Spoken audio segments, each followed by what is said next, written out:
ಪ್ರಧಾನ ಕಾರ್ಯದರ್ಶಿಯಾದಂತಹ ಶ್ರೀಯುತ ರಾಮಕೃಷ್ಣೇಗೌಡರು ರಾಮಚಂದ್ರೇಗೌಡರು ತಮ್ಮನ್ನ ಕುರಿತು ಮಾತನಾಡಲಿದ್ದಾರೆ.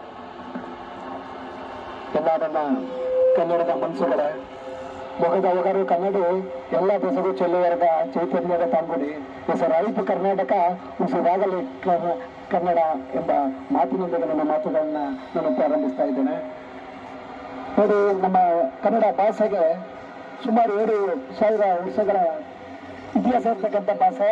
ಇವತ್ತು ನಾವು ಕನ್ನಡ ಸಾಹಿತ್ಯ ಸಮ್ಮೇಳನ ನಮ್ಮ ಮಂಡ್ಯ ಜಿಲ್ಲೆಯಲ್ಲಿ ನಡೀತಾ ಇದೆ ಅಂದ್ರೆ ನಮ್ಮೆಲ್ಲರ ಅದು ಸೌಭಾಗ್ಯ.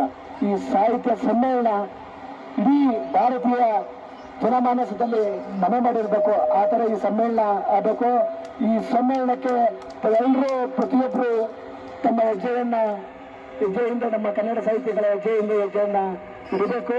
ಹಾಗೆ ಕನ್ನಡ ಅರ್ಥ ಆಗದಿದ್ದವರಿಗೆ ಅದು ಕಲ್ಲು, ಅರ್ಥ ಆಗುವವರಿಗೆ ಅದು ಕಲ್ಲು ಸಕ್ಕರೆ. ಬಲ್ಲವರೇ ಬಲ್ಲ ಆ ಕಲ್ಲು ಸಕ್ಕರೆಯ ಸಹಿಯನ್ನ.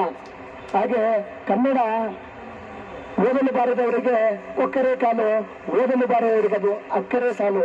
ಇಂಥ ಕನ್ನಡನಲ್ಲಿ ಇಟ್ಟಿರ್ತಕ್ಕಂಥ ನಾವೆಲ್ಲರೂ ನಿಜವಾಗ್ಲೂ ಧನ್ಯರು. ಇಂಥ ನಮ್ಮಂತ ಪುಣ್ಯವಂತರು ಈ ಪ್ರಪಂಚದಲ್ಲಿ ಯಾರೂ ಇಲ್ಲ ಅಂತ ಈ ಸಂದರ್ಭದಲ್ಲಿ ನಾನು ಭಾವಿಸ್ತೀನಿ. ಅಂತ ಕನ್ನಡಕ್ಕೆ ನಿಜವಾಗ್ಲೂ ಈಗ ಕನ್ನಡ ಸಾಹಿತ್ಯ ಸಮ್ಮೇಳನ ವಿಶ್ವವೇ ಹಿಂತಿರುಗಿ ನೋಡಬೇಕು. ಆ ರೀತಿಯಲ್ಲಿ ನಾವು ಮಾಡಬೇಕು ಅಂತ ಹೇಳಿ ಇವತ್ತು ನಮ್ಮ ಎಲ್ಲ ಮಹಿಳಾ ಮನೆಗಳು ಇವತ್ತು ಪಣ ತೊಟ್ಟು ಪ್ರಚಾರವನ್ನು ಮಾಡ್ತಾ ಇದ್ದಾರೆ. ನಮ್ಮ ಕರ್ನಾಟಕ ರಕ್ಷಣಾ ವೇದಿಕೆ ಅವ್ರಿಗೆ ಹೆಜ್ಜೆ ನಿಟ್ಟು ಅವ್ರಿಗೆ ಬೆನ್ನೆಲುಬಾಗಿ ನಿಂತಿದೆ.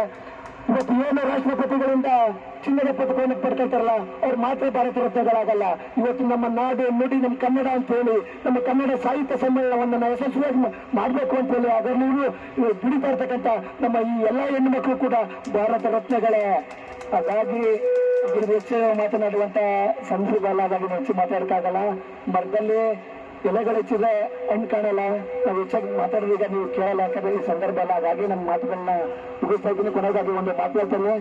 ಜಗಕ್ಕೆ 100 ಭಾಷೆ, ಹೃದಯಕ್ಕೆ ಒಂದೇ ಭಾಷೆ, ಅದು ಕನ್ನಡ. ಕನ್ನಡ ಕಸ್ತೂರಿ ಕನ್ನಡ ಅಂತ ಹೇಳ್ತಾ ಕನ್ನಡಕ್ಕೆ ಕೈ ಎತ್ತಿ ನಿಮ್ಮ ಕೈ ಕಲ್ಪರಸಾಗುತ್ತೆ ಅಂತ ತಮ್ಮೆಲ್ಲರಿಗೂ ಮತ್ತೊಮ್ಮೆ ಮಗದೊಮ್ಮೆ ಹೇಳ್ತಾ ಹೀಗೆ ಇರಲಿ ನಿಮ್ಮೆಲ್ಲರ ಸಹಕಾರ. ನಿಮ್ಗೆಲ್ರಿಗೂ ನನ್ನ ಅನಂತ ಅನಂತ ನಮಸ್ಕಾರ. ಹೃದಯ ಬಗೆದರು ಇರಲಿ ಕನ್ನಡ, ಹೃದಯ ಮಿಡಿದರು ಬರಲಿ ಕನ್ನಡ ಅಂತ ಹೇಳ್ತಾ ನನ್ನ ಮಾತುಗಳನ್ನ ಮುಗಿಸ್ತಾ ಇದ್ದೀನಿ. ಜೈ ಕರ್ನಾಟಕ ಮಾತು.